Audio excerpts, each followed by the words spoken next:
नमस्कार साथियों, मैं मनीष शर्मा द हीकेटीएस एकेडमी की तरफ से आप सभी का फिर से एक बार स्वागत करता हूं। तो पिछले वीडियोज़ में हमने हीट एंड एनर्जी से रिलेटेड टॉपिक के बारे में पढ़ा और उससे आए हुए पिछले जो भी आपके एग्ज़ाम हुए, जो भी हीट एंड एनर्जी से क्वेश्चन आए, उनके बारे में हमने प्रैक्टिस की और ध्यान से पढ़ा। आज हम फिजिक्स का एक इम्पोर्टेंट लेक्चर लाइट, प्रकाश, उसके बारे में पढ़ेंगे। काफ़ी इम्पोर्टेंट लेक्चर माना जाता है ये, और आपके एग्ज़ाम में इससे बहुत सारे क्वेश्चन पुटअप होते हैं। तो हम बात करते हैं लाइट की, प्रकाश की। तो प्रकाश कहते किसे हैं? प्रकाश है क्या? सूर्य से हम कहते हैं हमें ऊष्मा मतलब प्राप्त होती है, सूर्य से हमें प्रकाश प्राप्त हो रहा है, ठीक है, वो एक नेचुरल सोर्स है। बट प्रकाश है क्या चीज़? प्रकाश एक ऐसा अदृश्य ऊर्जा का स्रोत है जिसके कारण वस्तुएं हमें दिखाई देती है। अगर आप मुझे देख पा रहे हैं, मैं आपको देख पा रहा हूँ, तो इसका रीज़न क्या है? जाहिर सी बात है, आँख है तब तो देख पा रहे हैं, आंखें हैं। लेकिन आंखों को भी कब दिखाई दे रहा है? जब प्रकाश मौजूद है, ठीक है। अगर प्रकाश की मौजूदगी ही नहीं होगी तो वस्तुएं हमें कैसे दिखाई देंगी? अगर हम अंतरिक्ष में जाकर देखें तो वहां पर प्रकाश नहीं है, तो वहां पे वस्तु हमें दिखाई नहीं देती। तो आंखें भी तभी देख पाती हैं जब प्रकाश मौजूद हो। तो प्रकाश के बारे में हम कह सकते हैं कि एक अदृश्य ऊर्जा का स्रोत है जो वस्तुओं को हमें दृश्यमान बनाता है, जिसके कारण वस्तु हम देख सकते हैं, ठीक है। अब अगर हम बात करें प्रकाश कि प्रकाश गमन कैसे करता है, प्रकाश तरंग कैसी है, प्रकाश किरण कैसी है, प्रकाश के आधारित घटनाएं क्या क्या होती हैं। जैसे मैं आपको कुछ एक क्वेश्चन पूछना चाहता हूं जो प्रकाश पर आधारित घटनाओं से ही पूछे जाते हैं कि तारों का टिमटिमाना, बहुत सिंपल सा क्वेश्चन है, कोई बड़ा क्वेश्चन नहीं है, कि तारों का टिमटिमाना प्रकाश की किस घटना पर आधारित है। आसमान का नीला रंग होना प्रकाश की किस घटना पर आधारित है। इंद्रधनुष का रेनबो, इंद्रधनुष का बनना प्रकाश की किस घटना पर आधारित है। इंद्रधनुष में कौन कौन सी घटनाएं होती है। स्टेथोस्कोप प्रकाश की किस घटना पर या प्रकाश के किस सिद्धांत पर कार्य करता है। परछाई, शैडो का बनना प्रकाश का किस सिद्धांत पर कार्य करता है। ये छोटे छोटे बेसिक एग्जाम्पल है जो हमारे एग्जाम्स में पूछे जाते हैं, और ये सब प्रकाश पर आधारित घटनाएं हैं, ठीक है। जो प्रकाश से रिलेटेड जो घटनाएं होती हैं उन पे ये आधारित क्वेश्चन है जो हमारे एग्जामों में पूछे जाते हैं। तो हम प्रकाश के बारे में पढ़ेंगे। सबसे पहले तो हम ये देखेंगे कि प्रकाश क्या है, तरंग है, कण है, क्या चीज़ है, ठीक है। जैसे प्रकाश के बारे में अलग अलग साइंटिस्ट ने अलग अलग सिद्धांत दिए थे। जैसे न्यूटन ने अपना कणिका सिद्धांत दिया था, उसने कहा था कि प्रकाश एक कण के रूप में मौजूद है। हाइगेंस ने उसको खंडन करते हुए कहा कि प्रकाश एक तरंग के रूप में है, जैसे कि प्रकाश एक अनुप्रस्थ तरंग है, ठीक है। और उसके बाद जो हमारे साइंटिस्ट आए थे, अल्बर्ट आइंस्टीन, उसने फोटोन सिद्धांत दिया था। तो इन सिद्धांत के बारे में भी हम जानेंगे।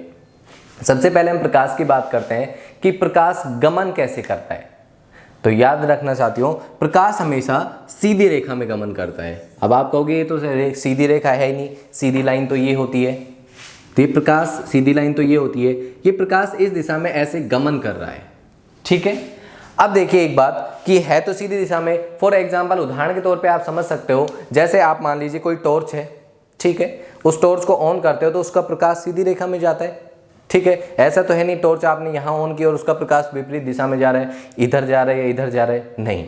प्रकाश हमेशा कैसी दिशा में गमन करता है? सीधी रेखा में गमन करता है। अब गमन जब कर रहा है, गमन का मतलब चलना, जब प्रकाश सीधी रेखा में चल रहा है तो इस पर बेस्ड हम 2-3 क्वेश्चन पूछ सकते हैं कि जब हम प्रकाश की बात कर रहे हैं, सीधी रेखा में गमन कर रहा है, तो प्रकाश किस तरंग के रूप में चलता है। ये जो चल रहा है प्रकाश किस तरंग के रूप में चलता है, कैसी तरंग है।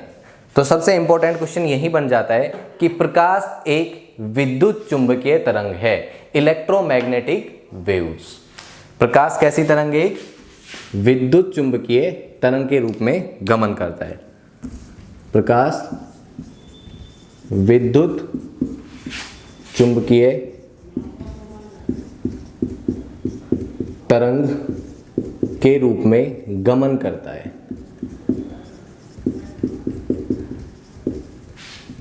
अब आप कहोगे विद्युत चुंबकीय तरंग के रूप में गमन का मतलब चलना, विद्युत चुंबकीय तरंग के रूप में गमन करता है, ठीक है, लेकिन विद्युत चुंबकीय तरंग क्या है?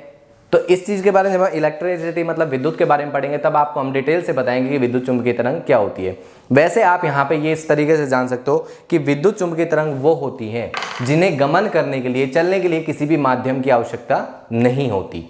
इट मीन्स उन्हें कोई माध्यम नहीं चाहिए। अब माध्यम क्या होता है? जैसे निर्वात, कांच, पानी, कुछ भी, ये सब क्या है? माध्यम है। जैसे हम यहाँ पे हैं, इस टाइम मौजूद हैं, ठीक है। तो यहाँ पर वायुमंडल में बहुत सारी गैसें हैं, हमारे ऊपर वायुमंडलीय दाब लग रहा है, तो ये भी एक माध्यम है। अगर आप अंतरिक्ष में चले जाओ तो वहाँ पर ना तो गैस मौजूद है, ना ही आप वहाँ पे ब्रीथिंग कर सकते हो, ना आप सांस ले सकते हो, ना आप वहाँ पे कोई दाब पड़ेगा, तो वो एक माध्यम है। निर्वात क्या होता है? जहाँ पर ताप, दाब, गैस कुछ भी मौजूद ना हो, जहाँ पर किसी भी सजीव वस्तु का जीवित रहना संभव पॉसिबल ना हो, वो क्या हो जाता है? निर्वात, ठीक है। जहां पर आपका गुरुत्वाकर्षण बल भी कार्य नहीं करता, वो क्या है? निर्वात। वहां पे मतलब वैक्यूम, जहां पर कुछ भी मौजूद नहीं होता, उसे हम क्या कहते हैं? निर्वात। लेकिन प्रकाश निर्वात में भी गमन कर सकता है। अगर हम पानी की बात करें तो अगर पानी के अंदर हम प्रकाश भी देख सकते हैं, गमन करता है। पानी के हम थोड़े सा ज़्यादा, भाई हम ये कह सकते हैं कि ज़्यादा गहराई तक या ज़्यादा दूरी तक नहीं देख सकते, लेकिन देख तो सकते हैं ना। तो प्रकाश वहाँ पर भी गमन कर रहा है। कांच में से भी आर पार हो जाता है। तो प्रकाश किसी भी माध्यम में गमन कर सकता है। तो विद्युत चुंबकीय तरंग क्या होती है? वे तरंगे जिन्हें गमन करने के लिए, चलने के लिए किसी माध्यम की आवश्यकता नहीं होती, ठीक है। तो प्रकाश एक कैसी तरंग है? विद्युत चुंबकीय तरंग है, जो विद्युत चुंबकीय तरंगों के रूप में गमन करता है, अर्थात निर्वात में भी गमन कर सकता है, जल में भी गमन कर सकता है, कांच में भी गमन कर सकता है, हर जगह गमन कर सकता है, ठीक है।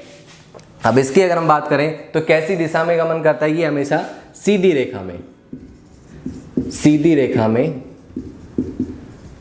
गमन करता है, मतलब सीधी रेखा में प्रकाश चलता है, ठीक है। अब देखो एक बात, अगर हम प्रकाश की बात कर रहे हैं, ठीक है, कि यहाँ पर अगर जैसे मान लो बल्ब ऑन है या लाइट ऑन है, तो उसका प्रकाश हर जगह फैल रहा है, काफ़ी दूरी तक जा रहा है। लेकिन अगर इसी कमरे में पानी भरा हुआ हो और यहाँ से एक टॉर्च ऑन की जाए और फिर देखा जाए, तो उतनी दूरी तक प्रकाश नहीं जाएगा जितनी दूरी तक अब जा रहा है, क्योंकि उस टाइम यहाँ पे गैस मौजूद थी, लेकिन अब जल मौजूद है।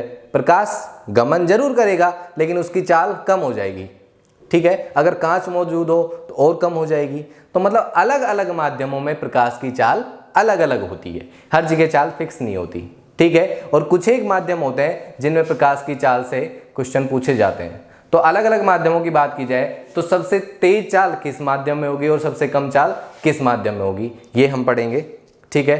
तो सबसे पहला और सबसे इंपॉर्टेंट क्वेश्चन, ब्रह्मांड में अगर सबसे तीव्र वेग अगर किसी का है, ब्रह्मांड में सबसे तेज अगर किसी का वेग है, तो वो है आपके प्रकाश का सबसे तेज वेग माना जाता है। और कितना होता है प्रकाश का वेग या चाल? प्रकाश का वेग कितना होता है? तो वो होता है 3 गुणा 10 की पावर 8 मीटर पर सेकेंड। इट मीन्स, इस इकाई को आप समझ रहे हो? इसका मतलब ये है कि 3 लाख किलोमीटर पर सेकेंड। एक सेकेंड में प्रकाश की गति कितनी होती है? 3 लाख किलोमीटर। इसको हमने मीटर पर सेकेंड में व्यक्त किया है, ठीक है, कि एक सेकेंड में प्रकाश 3 लाख किलोमीटर की गति करता है। बहुत तेज गति है, ध्वनि से भी बहुत तेज। इसको आप एक उदाहरण के तौर पे समझ सकते हो, जैसे हमारे घरों में टीवी वगैरह रहती है, ठीक है। तो जैसे हम टीवी को ऑन करते हैं तो आप लोगों ने भी देखा होगा, पहले उसमें चित्र आते हैं, उसके बाद उसमें आवाज आती है। जैसे बिजली वगैरह चमकती है तो पहले बिजली चमकती है, उसके बाद आवाज आती है। इट मीन्स, कहने का मतलब है पहले चित्र आ रहे हैं, तो इसका मतलब प्रकाश की गति तेज है, इसलिए पहले प्रकाश मतलब चित्र आए, और ध्वनि की गति उससे कम है, इसलिए बाद में आवाज आई है। तो सबसे तेज चाल अगर ब्रह्मांड में किसी की है तो कितनी है? किसकी है? प्रकाश की। और कितनी तेज चाल है? 3 गुणा 10 की पावर 8 मीटर प्रति सेकेंड। किसमें है ये प्रकाश की चाल? जो 3 गुणा 10 की पावर 8 मीटर प्रति सेकेंड है, ये किसमें है? ये निर्वात में। निर्वात क्या होता है? जहां पे ताप, दाब, गैस कुछ भी मौजूद ना हो, उसे हम क्या कहते हैं? निर्वात। तो निर्वात में अगर प्रकाश की चाल की बात करें तो कितनी होती है? 3 गुणा 10 की पावर 8 मीटर पर सेकेंड, ठीक। उसके बाद अगर हम बात करते हैं कि जल में अगर प्रकाश की चाल की बात की जाए तो जल में प्रकाश की चाल कितनी होती है? तो होती है 2.25 10 की पावर 8 मीटर पर सेकेंड। मैंने आपको अभी भी बताया था कि हर माध्यम में प्रकाश की चाल अलग अलग होती है, ठीक है। अगर इसी के बाद अगर हम कांच की, तेल की बात कर लेते हैं तो तेल में थोड़ी सी इसकी चाल कम हो जाती है, 2.04 10 की पावर 8 मीटर पर सेकेंड, ठीक है। और अगर हम कांच की बात कर लेते हैं तो कांच में प्रकाश की चाल कितनी होती है? 2 गुणा 10 की पावर 8 मीटर पर सेकेंड। ये कुछ एक माध्यमों में प्रकाश की, वैसे तो हर माध्यम में अलग अलग होती है, हीरे में अलग होती है, अगर हम इसके बाद बात कर लें नायलॉन, तो नायलॉन में अलग होती है 1.96 इंटू 10⁸ मीटर पर सेकेंड। लेकिन ये आपको 4 एग्जाम्पल मैंने इसीलिए लिखवाए हैं क्योंकि ये एग्जाम में अक्सर पूछे जाते हैं। मैं आपको एसएससी का क्वेश्चन दिखाता हूँ 2017 का। क्या पूछा गया था एसएससी में? ये पूछा गया था कि निम्न माध्यमों में प्रकाश की चाल का क्रम है, ठीक है। और उसके बाद आपको ऑप्शन दे रखे थे, इनके बीच में सीक्वेंस लगा रखा था, तो आपको प्रकाश की चाल का क्रम पूछा गया था। तो सबसे पहले आपको पता होना चाहिए प्रकाश, और आपको दे रखे थे ऑप्शन कि आपको इनमें से सेलेक्ट करना है निर्वात, उसके बाद दे दिया आपको तेल, उसके बाद दे दिया कांच, उसके बाद दे दिया जल। तो क्या ये सीक्वेंस सही है? नहीं, गलत है। आपको इस सीक्वेंस को सही लगाना होता है। तो आपको पता है सबसे तेज चाल किसकी में होती है? निर्वात में। निर्वात के बाद अगर हम बात करते हैं तो निर्वात के बाद प्रकाश की चाल सबसे तेज किस में होती है? जल में। उसके बाद अगर हम बात करते हैं तो उसके बाद प्रकाश की चाल सबसे तेज किस में होती है? तेल में। और उसके बाद अगर हम बात करते हैं तो उसके बाद प्रकाश की चाल किस में होती है? कांच में। ये एसएससी 2017 में पूछा गया इंपॉर्टेंट क्वेश्चन है। तो आपको ऐसे भी क्वेश्चन पूछ सकता है और डायरेक्ट इनमें से कोई भी एक माध्यम देकर भी पूछ सकता है। बट आपको ये याद होना चाहिए कि प्रकाश की सबसे तेज चाल किस में होती है? निर्वात में। कितनी होती है? 3 × 10⁸। ठीक है, स्क्रीनशॉट ले सकते हैं आप इस चीज का। आगे देखिए, अगर हम बात करते हैं कि भाई प्रकाश विद्युत चुंबकीय तरंग के रूप में तो गमन करता है, ठीक है, और प्रकाश की अलग अलग माध्यमों में चाल अलग अलग होती है, ओके। बट अगर हम बात करें प्रकाश एक किस प्रकार की तरंग है, जो हमारे साइंटिस्ट थे हाइगेंस, उसने कहा कि प्रकाश एक तरंग है, ठीक है, लेकिन किस प्रकार की तरंग है? तरंग बहुत सारी होती हैं, लेकिन इंपॉर्टेंट यहाँ पे 2 तरंगों के बारे में बात करेंगे हम, अनुप्रस्थ तरंग और दूसरी होती है अपनी अनुदैर्घ्य तरंग। अब ये क्या होती है एक बार ये समझना आप। डायरेक्ट क्वेश्चन आता है, क्वेश्चन दिखा देता हूं मैं आपको एक बार। ध्वनि किस प्रकार की तरंग है? किस प्रकार की तरंग है? तो ध्वनि किस प्रकार की तरंग है अगर आपसे क्वेश्चन में पूछा जाए, दे दिया जाए ऑप्शन ए ये, ऑप्शन बी ये, ऑप्शन सी दोनों, या ऑप्शन डी उपयुक्त में से कोई नहीं, तो आपको पता होना चाहिए ध्वनि एक ऐसी तरंग है अनुदैर्घ्य तरंग। और जबकि प्रकाश एक किस प्रकार की तरंग है? प्रकाश एक अनुप्रस्थ तरंग है। अब ये तरंगे होती क्या हैं? अनुप्रस्थ का मतलब क्या होता है? अनुदैर्घ्य का मतलब क्या होता है? तो हालांकि ये कोई बताने लायक चीज नहीं है, 9th-10th से आप पढ़ते आए हो अनुप्रस्थ और अनुदैर्घ्य क्या होता है। अनुप्रस्थ का मतलब आपने पढ़ा होगा कि जो किसी चीज, कोई भी वस्तु किसी चीज के परपेंडिकुलर हो, मतलब किसी भी चीज के लंबवत हो, तब तो हम उसे क्या कहते हैं? ये अनुप्रस्थ है। और अगर कोई वस्तु किसी चीज के समांतर है, पैरेलल है, तो हम कह सकते हैं कि ये क्या है? इसके अनुदैर्घ्य। अगर किन्हीं भी 2 वस्तुओं के मध्य 90 डिग्री का कोण हो, 90 डिग्री का कोण होता है, तो हम कह सकते हैं कि ये लंबवत हैं या अनुप्रस्थ भी बोल सकते हैं। और अगर किन्हीं भी 2 किरणों के मध्य 0 डिग्री का कोण होता है, अगर समांतर होती हैं, तो हम कह सकते हैं कि ये कैसी है? अनुदैर्घ्य तरंग है, ठीक है। अब एक बात देखिए कि हम यहाँ पे जब ध्वनि पढ़ेंगे तब बताएंगे अनुदैर्घ्य तरंग किस प्रकार की होती है, लेकिन यहाँ पे प्रकाश की बात कर रहे हैं, तो देखिए अनुप्रस्थ तरंग क्या होती है कि ये जो प्रकाश की किरण अगर मान लीजिए चल रही है, ये प्रकाश की किरण है, तो इस किरण के तरंग के जो कंपन होंगे, ये इसका जो तल होता है इसके लंबवत होते हैं। प्रकाश किरण के जो तल के जो कंपन होते हैं, जो वाइब्रेशन होता है इसके, जैसे मान लो जैसे किसी भी चीज़ का फोकस जाता है, टॉर्च का फोकस जा रहा है, तो उसके कण कंपन करते रहते हैं, वाइब्रेट करते रहते हैं, हिलते रहते हैं। जैसे आपने टिंडल प्रभाव में देखा होगा कि किसी छिद्र में से जब सूर्य का प्रकाश आता है तो उसमें धूल मिट्टी के कण चमकने लग जाते हैं, तो इसके कण भी कंपन करते हैं। तो जो इन कणों का कंपन होता है, इसकी दिशा संचरण की रेखा के हमेशा परपेंडिकुलर होगा, लंबवत होगा। इसलिए प्रकाश तरंग को एक अनुप्रस्थ तरंग माना जाता है। प्रकाश, देखो अब यहाँ पे कंफ्यूजन हो सकता है, प्रकाश गमन किस रूप में करती है? विद्युत चुंबकीय तरंग के रूप में गमन करती है, लेकिन प्रकाश किस प्रकार की तरंग है? तो प्रकाश अनुप्रस्थ तरंग है, ठीक है। ऑप्शन में आपको विद्युत चुंबकीय और अनुप्रस्थ दोनों मिल सकता है, तो आपको क्वेश्चन ध्यान से पढ़ना है कि ये पूछा क्या गया है कि गमन किस रूप में करती है, या फिर आपसे ये पूछा गया किस प्रकार की तरंग है, ठीक है। तो प्रकाश एक अनुप्रस्थ तरंग है और प्रकाश का हर माध्यम में अलग अलग वेग होता है या चाल होती है। तो अब अलग अलग माध्यम में चाल होती है, चाल के बारे में हम पढ़ ही चुके हैं। अब एक बात बताओ, प्रकाश की जो चाल है, थोड़ा सा मैं गहराई में जाने की कोशिश कर रहा हूं। प्रकाश की हम चाल की बात कर रहे हैं, तो प्रकाश की चाल की खोज किस वैज्ञानिक ने की? भाई प्रकाश की चाल ठीक है 3 × 10⁸ है, ओके, बट इसकी खोज भी तो किसी साइंटिस्ट ने की होगी। तो प्रकाश की चाल की खोज रोमर नामक वैज्ञानिक ने की थी। ठीक है, कैसे की थी? इसने ब्रह्मांड के सबसे बड़े ग्रह, कौन सा ग्रह है ब्रह्मांड का सबसे बड़ा ग्रह? बृहस्पति, और उसके सबसे बड़े उपग्रह कौन सा? गनीमिड।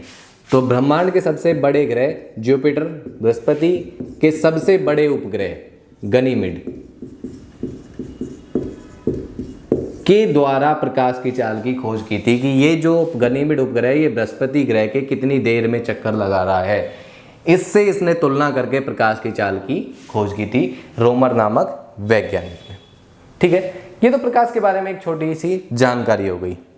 अब हम पढ़ते हैं कि प्रकाश पे आधारित कौन कौन सी तो घटनाएं होती हैं और उन घटनाओं के क्या क्या प्रभाव होते हैं, तो और जिनसे हमेशा क्वेश्चन पूछे जाते हैं एग्जाम में। ये तो इसका एक प्रकाश का बेसिक इंट्रोडक्शन था, हालांकि इस इंट्रोडक्शन से भी काफ़ी क्वेश्चन पुटअप हो सकते हैं। अब देखिए, प्रकाश पे आधारित कुछ एक घटनाएं होती हैं, उनके बारे में हम विस्तार से पढ़ेंगे। पहले हम ये देख लेते हैं कौन कौन सी घटना होती है। सबसे पहले अगर हम घटना की बात करते हैं तो पहली घटना होती है परावर्तन, रिफ्लेक्शन। दूसरी हम घटना की बात करते हैं तो दूसरी घटना होती है आपकी अपवर्तन, रिफ्रैक्शन, ये रिफ्लेक्शन ये रिफ्रैक्शन। तीसरी अगर हम घटना की बात करते हैं तो तीसरी घटना होती है आपकी पूर्ण आंतरिक परावर्तन। चौथी अगर हम घटना की बात करते हैं, चौथी घटना होती है वर्ण विक्षेपण। इसी में हम दो चीजें और पढ़ेंगे। पहली तरंग दैर्घ्य की तरंग दैर्घ्य क्या होता है, और दूसरी हम चीज पढ़ेंगे इसमें स्कैटरिंग प्रकीर्णन। ठीक है, इसके बाद हम घटना की बात करते हैं नेक्स्ट विवर्तन। ठीक है, परछाई का बनना विवर्तन पर आधारित घटना होती है। उसके बाद हम छठी घटना पढ़ेंगे व्यातीकरण, और उसके बाद हम नेक्स्ट जो घटना होती है वो पढ़ेंगे हम ध्रुवण। ये प्रकाश पर आधारित कुछ एक घटनाएं होती हैं। ठीक है, इनके बारे में एक एक करके डिटेल से पढ़ेंगे और इनसे हमेशा क्वेश्चन बहुत ज़्यादा पूछे जाते हैं, चाहे आपका कोई सा ही एग्जाम हो। और अगर आपने इन चीज़ों को समझ लिया तो यकीन ना मानना आप फिजिक्स का 15 से 20% पार्ट कवर कर लेते हैं। थोड़ा सा लेंथी टॉपिक है, बट ये चीज़ अगर आपके समझ में आ गई तो आप फिजिक्स को 15 to 20% कवर कर लेंगे। इनके बारे में हम डिटेल से एक एक करके पढ़ेंगे, बिल्कुल अपनी शॉर्ट एंड स्वीट लैंग्वेज में, क्योंकि कभी भी एग्जाम में इनसे डेफिनेशंस कभी नहीं पूछी जाती, केवल इन पर आधारित क्वेश्चन पूछे जाते हैं, इन पर आधारित फैक्ट पूछे जाते हैं। ठीक है, तो इनका आप स्क्रीनशॉट ले सकते हो। इसके बाद एक एक करके इन टॉपिक पे हम आते हैं। ओके, तो देखिए हम पहली घटना पढ़ेंगे परावर्तन। परावर्तन होता क्या है?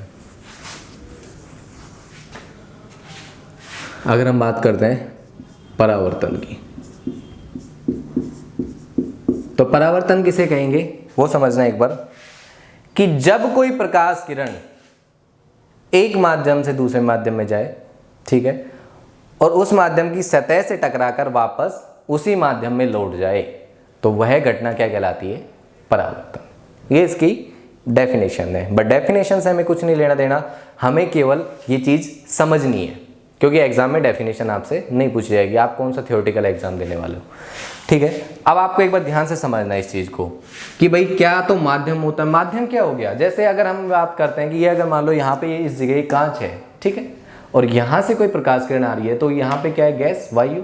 और ये कांच में अगर मान लो ट्रांसपेरेंट कांच होता, पारदर्शी कांच होता, ठीक है, तो यहाँ से प्रकाश किरण आती है और इसमें से आर पार हो जाती, तो यहाँ पे ये वायु है, तो वायु एक माध्यम है। अब ये कांच आ गया तो ये भी एक माध्यम है। अंतर कहाँ आएगा कि वायु में प्रकाश की चाल तेज थी, यहाँ पे इसकी प्रकाश की चाल थोड़ी कम हो जाएगी, तो एक माध्यम है।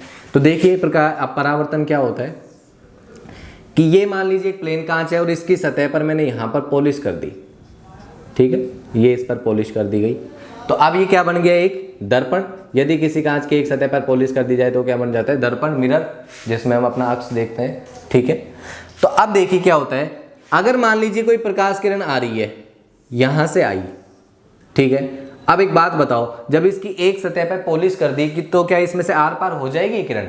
Not possible. अगर ट्रांसपेरेंट कांच होता, मतलब पारदर्शी कांच होता, तब तो आर पार हो जाती, बट ये मिरर है तो आर पार नहीं हो पाएगी। तो क्या होगा? टकराएगी और टकरा कर वापस लौट जाएगी।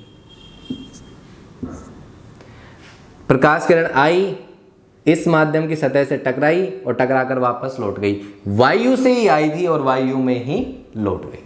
कहने का मतलब ये है, कोई प्रकाश किरण किसी चीज पे आई, टकराए और टकरा कर वापस लौट जाना, ये घटना क्या कहलाती है? परावर्तन। जैसे आप लोगों ने देखा होगा, अक्सर लोग शीशा लेकर उसका रिफ्लेक्शन मारते हैं, ठीक है, फोक्स मारते हैं, आपने देखा होगा। तो प्रकाश किरण आती है टकरा कर और दूसरी जगह उसका प्रकाश बिखेर लेती है, ये एक जगह एकत्रित कर लेती है। हम ये कह सकते हैं कि प्रकाश किरण आई, टकरा कर वापस लौट गई, ये घटना क्या कहलाती है? ये है परावर्तन कहलाती है। अगर हम इसकी तुलना कर लें तो यहाँ पर हम एक अभिलंब मान सकते हैं, जिससे हम तुलना करेंगे कि एक अभिलंब मान सकते हैं या लंब मान सकते हैं, जिससे हम तुलना करेंगे।